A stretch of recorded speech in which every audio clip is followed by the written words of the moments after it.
not easy being Okada. It's not easy being Whitehall.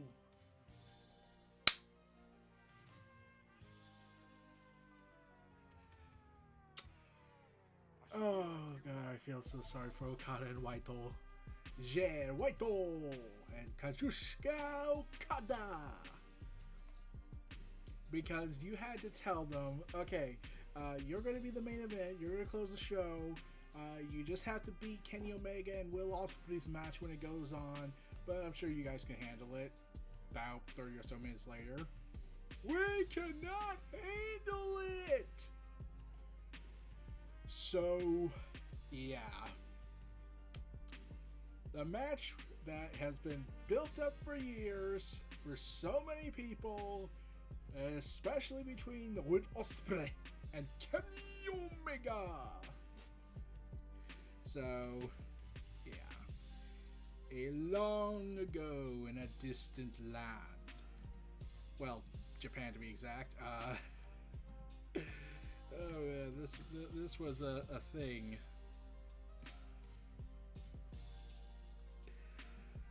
This was a thing. Let's just say that first. Just gotta correct some things. But yeah, when you saw that match, it was like, I'm done. There's no way Okada and Whitehall are going to top this. They'll try, and they might get a good match, but Omega and Will Ospreay, they're done. They are done. You cannot recover from this. You could have 60 minutes, but it would not match the quality that we got with Will Ospreay and Kenny Omega. And this is the best Bout Machine's second match since being back from injury, and after the controversial moment with the all-out brawl fiasco. This was his second match in singles competition. The first one was, surprisingly, on AEW Dark of all places, as if they're trying to say something about Dark and Dark Elevation like, we're not going to treat it like second-rate shows. Like, it will be our developmental, but we're going to have some good moments. Like, reminds you back during the early days when we had Omega main event Dark in a lights out match. And you're still trying to wonder how that happened. But, yeah. Kenny Omega and Will Ospreay have had a less than happy friendship. In fact, I'm pretty sure they actually hate each other. And considering how much Kenny Omega has to somehow stomach the idea of working with Will Ospreay, considering all that come out about him, I'll give Kenny Omega that credit, that he's had the stomach to work with him. Like, it's not the worst he's done, but it's not the worst thing Will Ospreay. It's not like what Will Ospreay's done is the worst thing. I'm like, unless he wanted to go ahead and be like a certain other guy, but I'm not going to mention the Dreamer. What the hell happened there? But Will Ospreay and Kenny Omega, aka Sephiroth versus, I'm not even going to call him Cloud Strife because Cloud Strife was likable. I'm going to call Will Ospreay A-hole. Yeah, Sephiroth versus A-hole. That he'll just power move over, he'll just dominate. Oh, I got it. Kenny Omega is Sephiroth, and Will Ospreay is that giant snake that Sephiroth impaled with a massive spike in Final Fantasy VII, the original game. In fact, I can say that is somehow a thing. Like, oh, the snake might be tough, formidable, and whatnot, but it's nothing compared to Sephiroth. Oh, sure, other people have had difficulties fighting it, and kicking its ass with another version of it. But when you saw, he barely put up a sweat. That's what this match is. Kenny Omega, Sephiroth versus Will Ospreay and the Giant Snake. So it ends badly for Will Ospreay. So Will Ospreay and Kenny Omega's history is very complicated. Like, Kenny entrusted New Japan Pro Wrestling to him and to Jay Whitehall as the foreign invader, since Kenny Omega's from Canada initially. Then he moved to Japan because he loved his golden lover. And he's reunited with him. Oh, if only New Japan and Kota Ibushi could just work it out and not have controversial issues and a probable suicide attempt. That actually happened. That disturbs me. We could have seen that and it would have been a beautiful anime moment for everybody. Again. After their last reunion. Kenny Omega and Will Ospreay then had a falling out, it seemed. I don't know, honestly. I'm just context with the story. And they have lashed at each other on Twitter. And Will Ospreay has wanted to fight Kenny Omega. And Kenny Omega has been like, "Ugh, you disgust me. You disappointed your father of foreign wrestlers of Japan." And everything. And then we finally got them to collide in 6-man tag team action when the Trios title tournament was going on. But it was certainly not all for nothing in the end of all this, if there was going to be a massive brawl out behind the scenes. At least we're getting optimistic news that CM Punk wants to work with them now and do business. Let's hope that's true. Especially after what happened earlier this week. That happened yesterday and the day before. I'm pretty sure that made Punk's decision be like, well, I'm going back to that place. I'd rather work with children than senile idiots. So, Will Ospreay and Kenny Omega had their first encounter after several years in a 6-man tag team match that the Elite won, and then United Empire kicked their asses afterwards and beat them up with a chair, and Will Ospreay dismissed Kenny, and it's like, I'm done, I've gotten my revenge. It will certainly not come back to bite me within several months. Spoilers, it came back to bite him several months later. So after Will Ospreay had won the United States Championship before Forbidden Door, and then lost it temporarily, and then gained it back. Yeah, it was a thing. Juice Robinson was sick, and they stripped him of the title, and Will Ospreay won it, but Juice Robinson kept the physical belt. Yeah, it's all that nonsense. And after a hellacious fight with Orange Cassidy, which Rocky Romero came out and revealed that match we saw was Orange Cassidy at his lowest confidence. He thought he couldn't hang with Will Ospreay and had to be reassured by Rocky Romero. You mean to tell me what we saw at Forbidden Door was OC at his in a slump?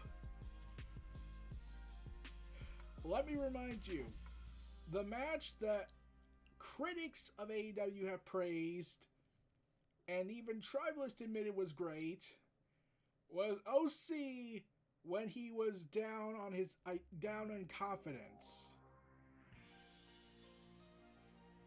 What the hell would have happened if he was 100% certain he could hang with Will Ospreay? What would have happened? Would it have been apocalyptic? And now we're getting reports about this match. I'll get to that, but like, when I heard this, I was like, no, Dave, you're bullshitting. I could bullshit on this thing.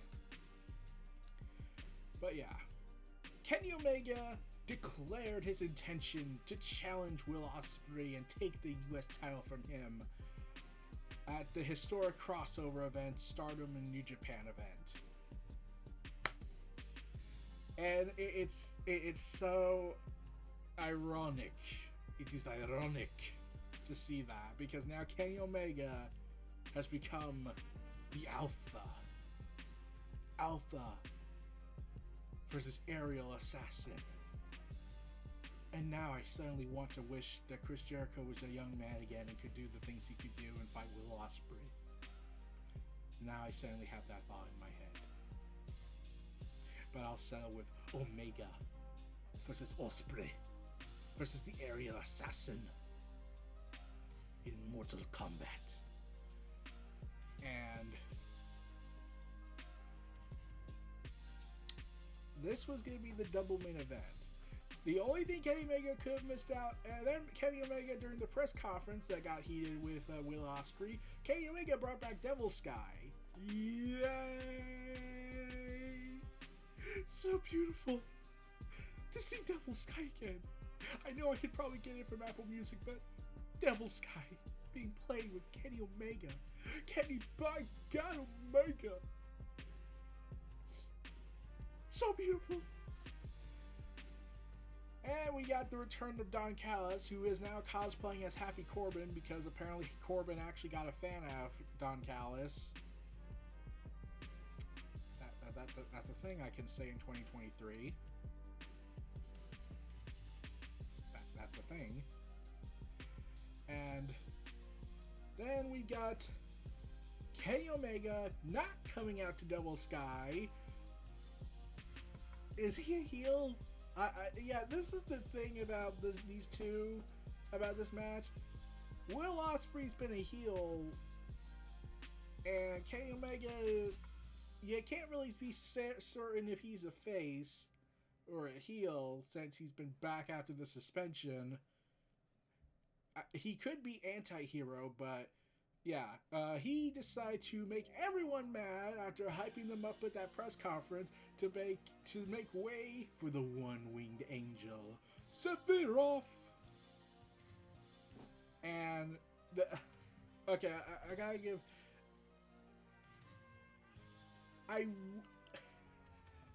The cinematography in Kenny Omega's entrance was awesome.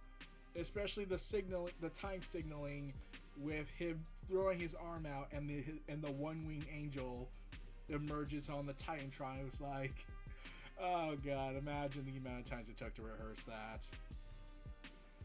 And he is decked out in Sephiroth gear. The only thing missing now is the long sword. Sadly, he did not bring that. Though, probably for the best, he probably would have used it. And Will Ospreay, with United Empire in tow, came out to the theme of Elevated. And thus, the greatest battle in Japan history that has not anything to do with wars began on this fateful night. Since Okada and Omega round 1 and 4. Wow, there have been actually a lot of great wrestling battles, but let's move on. Yeah. Will Ospreay and Kenny Omega would lock horns in Mortal Kombat as Don Callis, aka Happy Corbin but better, came out to join the commentary team for the first time in years. Damn it. Feels like the olden days. And yeah, before we get more into the match, Kenny Omega's promo where he called out his motive, he was very dismissive with New Japan. Basically, it's like, I'm done. I never wanted to come back. And he spoke in Japanese. It was such a night and day difference. There's AEW Kenny Omega, and then there's New Japan Omega. What we see on AEW would be murdered by New Japan Omega. Much like how I said AEW Regal would murder NXT Regal. Mostly from the fact that he would look at that version of himself and be like, man, what a coward. Because, let's be real, the real William Regal of AEW would be slapping multiple slaps to his former past self. And he came back to WWE in a new role, but he can't be on TV for the rest of for the most of 2023, it seems. But at least he can still work in the behind the scenes, and I'm pretty sure he's practically done with character work for a while. He got his fill. But Kenny Omega and Will Ospreay locked horns And by God, it was glorious to see these two icons clash. Despite my reservations with Will Ospreay behind the scenes, damn, I will not say he is not a good wrestler. I will not say that. He is a phenomenal wrestler, and it always pisses me off when I have to remind myself of the horrible things they've been accused of and outed for, and you're left wondering, how in God's name are great talents becoming pieces of you-know-what? Why is that a thing nowadays? I mean, like, it used to be a lot back then, but they got older and got more egotistical from what I've seen, but like, I don't know. I don't know what I'm saying about that, but now we're seeing more youngin' wrestlers who could be carrying the companies to the future, give the industry a new plateau to reach. And then they throw it all away for self-pleasantry and indulgence. Please, beat in that general direction. But anyways, Kenny Omega will do that for me, beating down Will Ospreay. And Kenny Omega created a new meme. Yes, Kenny! Where Kenny Omega smashed the Japanese table after one jump rope stomp, because that's a mandatory requisition for the New Japan Pro Wrestling big matches. You must have a table and you must break it even if there's a disqualification ruling, which was hilarious. But yeah, Kenny Omega made the "Here's Johnny" moment, but with himself, and I was like, cleaner. That's the cleaner we've been wanting to see for years since he left New Japan. Oh, we've seen glimpses of the cleaner. We've seen glimpses of the best Bout Machine that we got in New Japan. Oh, like, I get why we don't see that one in AEW, but I'll explain that a little bit later. And Will Ospreay has been fighting Kenny Omega. There was even a moment in the match that I definitely thought it was a botch. It had to have been a botch. If this was planned, then I commend both for that, despite my reservations. Where Kenny Omega DDTs him on the ring post and busts his skull open like a stuck pig. I should be like you, Mel. Yeah. And he is drenching blood out. I'm pretty sure Brian Danielson and John Moxley are looking at it like this and like, we need to fight Kenny Omega again. You ready? Yeah. Blackpool Combat Club versus the Elite. Let's do it. But moving on from the dream of that idea. Yeah, Kenny Omega then also delivered the most vicious V-trigger we've seen in a long, long time on Will Ospreay, which felt very satisfying for other reasons. And yeah, it was hell for Will Ospreay in this match. Like, Kenny was basically picking the bones at this point. Sure, Will Ospreay got a shot or two here and there, got a moment of getting back up and fighting the good fight, but in the end, he could not succumb. He could not retaliate and defeat the One-Winged Angel. And Stiffenoff wins. Omega the Third. Kenny Omega won the match and is now the IWGP United States Champion after nearly 40 minutes of competing. And Dave Meltzer claims that they were holding back.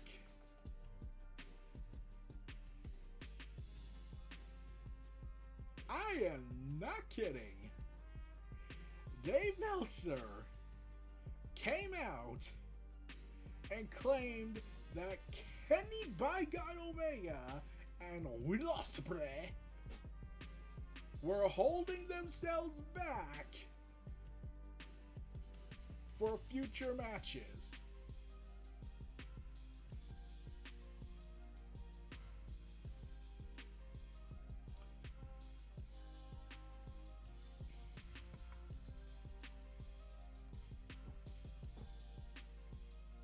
called bullshit.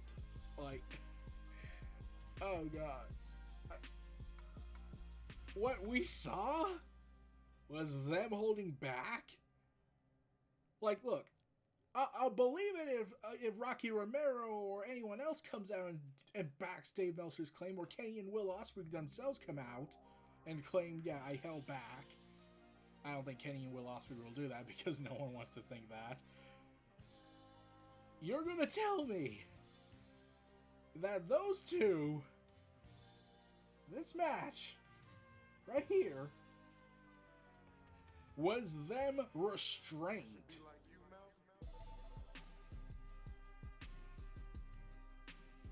If that was them restrained, what would have happened if they were all out? If they went all out with this? Would the Tokyo Dome blow up? I could probably imagine that, but would the Tokyo Dome explode? Would it explode in a glorious graze of lightning and Sephiroth feathers, black feathers flying everywhere as these two battle it out like they're Dragon Ball Z characters? And probably with disturbing proportions when they start landing massive blows to the stomachs. Is that what would have happened if they were let loose?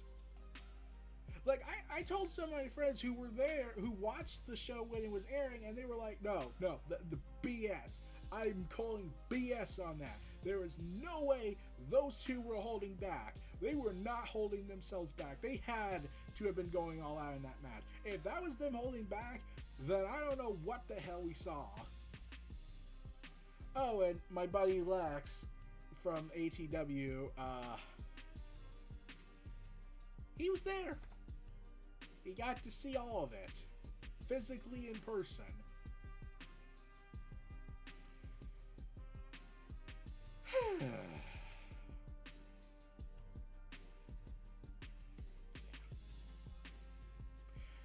So yeah, Dave Meltzer claims, I call BS, that this was the match we've been waiting for, and that was them restraining themselves from going all out. If that is true, and the other two matches break the limit of break the star rating limit at its current highest level they gave it, which was I think Okada and Omega 4. I think that was the biggest, highest rated match by Dave Meltzer. If they break that more than they've already done with this match, I will have questions about the anatomies and bone structure of them. I have to ask, who is Kenny's doctor? Because you gotta imagine how Kenny's doctor's feeling about all this. Because, like, Kenny Omega was trying his damnedest to find any excuse when he was taking time off to try and come back to work, even if he couldn't wrestle for a while. Like, he tried multiple reasons to try and do it. Like, he tried to come back like, okay, look, I know I'm injured, doctor, but you saying I can't get in the ring. Take it easy, son. No. Does that mean I can do desk job work?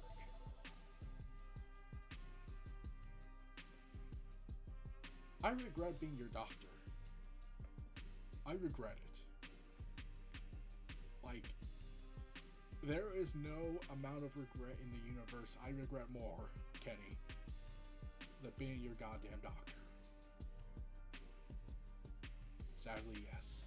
And then Kenny goes ahead and produces an awesome women's match that I covered when I went live there to that show. He started producing matches behind the curtain. He worked out a deal with DDT that now got them Konosuke Takeshita. Konosuke Takeshita! And whatnot. Let's see. He's also been working on the video game that has also been having some issues behind the scenes reportedly because, you know, you looks at Kenny Omega like Fox looks at David Fincher when they were making Aliens 3. Yeah, that's the best comparison I can make. Sorry about that. But yeah, that's the vibe I got.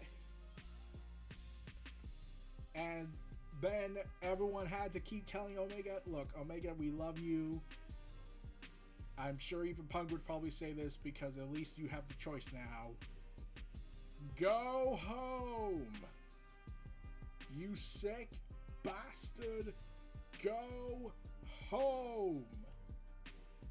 You are going too far. You're going to mentally burn yourself out, and that will ruin the recovery process.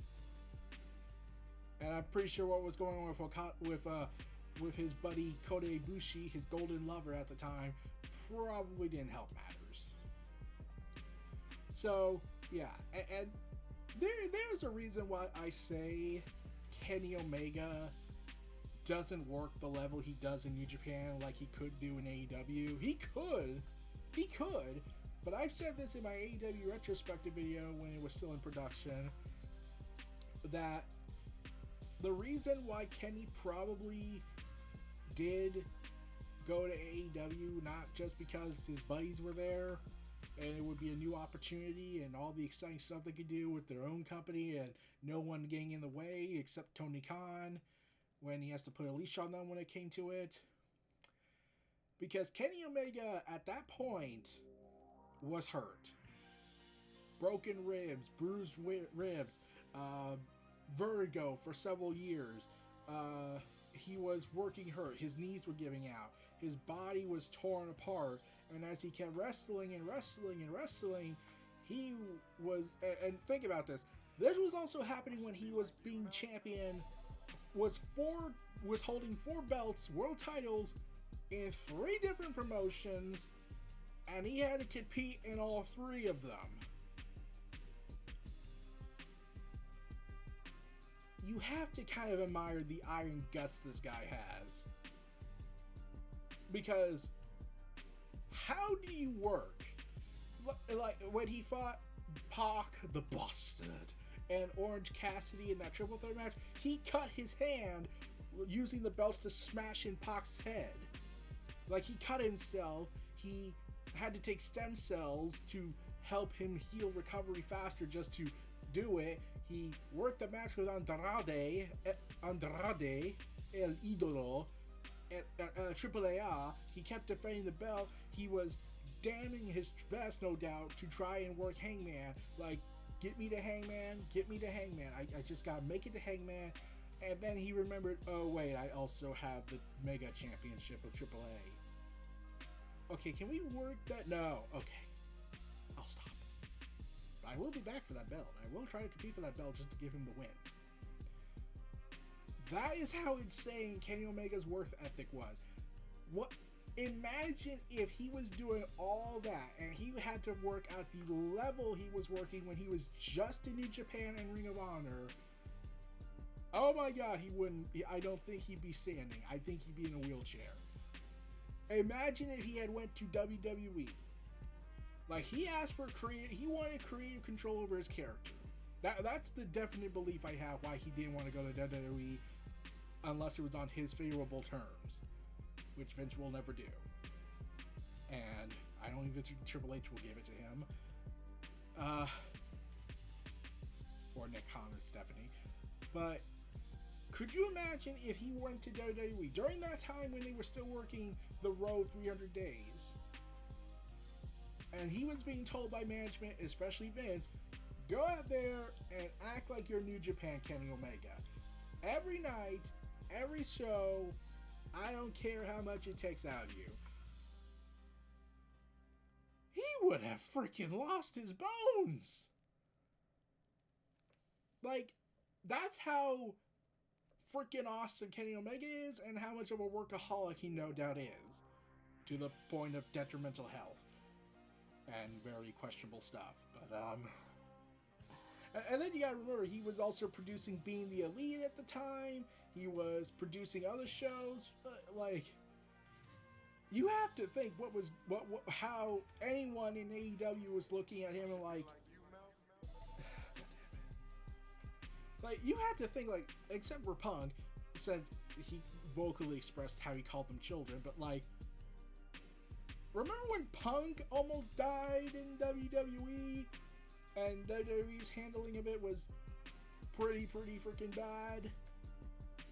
Could you have imagined if Punk worked at that level outside of WWE and he got all this stuff. He would have lost. He probably would have quit if he never went to WWE. And yeah, he worked at that level like Kenny Omega did. I think he would have still left just to recover from all those years of wear and tear and injury buildup. Because even some of the best wrestlers, I think, wouldn't go that crazy. Heck, I don't even think Rey Mysterio is that crazy, and he's had multiple knee injuries. I'm just saying, this is just my thoughts on that. So yeah, I'm not mad that his AEW level is not like his New Japan level, but we can still get that from glimpses in AEW. If he works New Japan, and since he's the IWGP US title, he's clearly bringing that back since he's now got a renewal of life in him. For how long? Until he really goes crazy. But now you have to remember, Kenny Omega now is the IWGP US champion, which means he's going to work New Japan shows. And I'm pretty sure everyone's going to be like, oh dear God. And you know he's gonna try and, hey, can I work the Ring of Honor shows? I kind of have a problem that I can't stop wrestling. And in fact, I'm pretty certain I'm a guaranteed workaholic and I need help. But I'm kind of a wrestling nut, so can we do that? In fact, I'm surprised Kenny hasn't even think about doing that as a character yet. And now, knowing that Tony Khan actually listens to my opinion, I no doubt believe, because Swerve in Our Glory was a thing, I'm still claiming me credit for that, and my 500 grand Kenny, 500 grand Tony, damn it, I demand my money. I will make a shirt if I have to say, give TK pay NRE, because I demand the credit. I demand the royalty fees. For every Swerve in Our Glory merch sold, for how long it lasted, I demand the royalties, damn it. I demand it.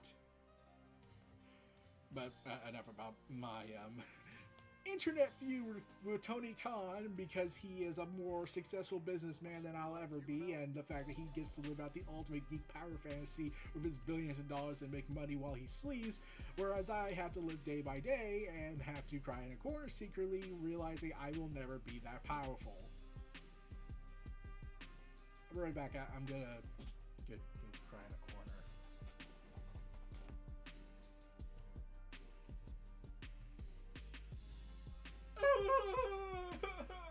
God, why? Why does America have a favoritism of economics?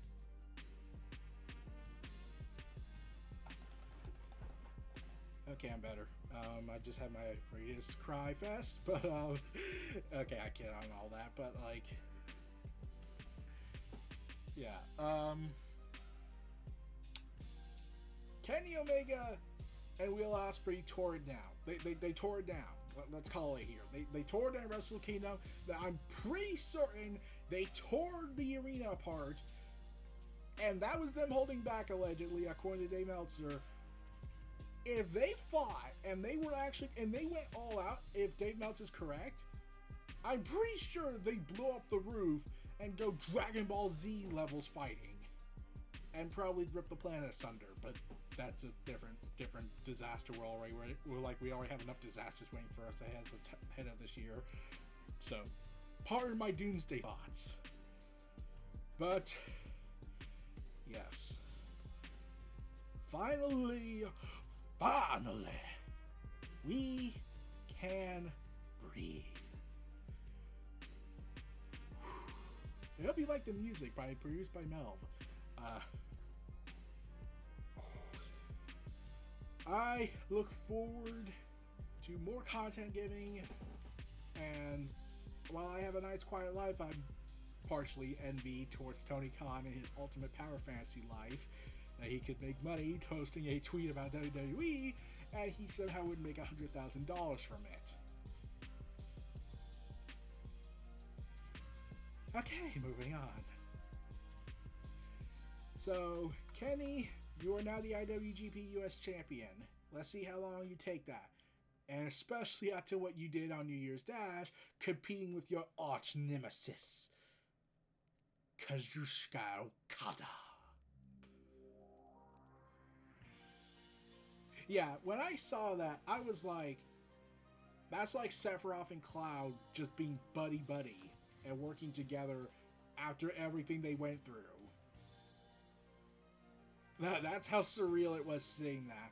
And now Jeff Cobb has claimed, I'll see you soon, Kenny, in America. So Jeff Cobb has now looking like to be the next challenger for Omega, possibly. So I'm ready for that. But yeah, we're at the end of this video. Kenny, congratulations. Will Ospreay, my reservations included still, but you did pretty damn well despite your a-hole status. I'll give you the compliments of your talent, and I'm trying to wonder how you are wrestling the next day, because you have a history of going crazy too far, like the Marty Scurll match where you clearly looked like you broke your neck in several places, and then just got up and acted like it was nothing.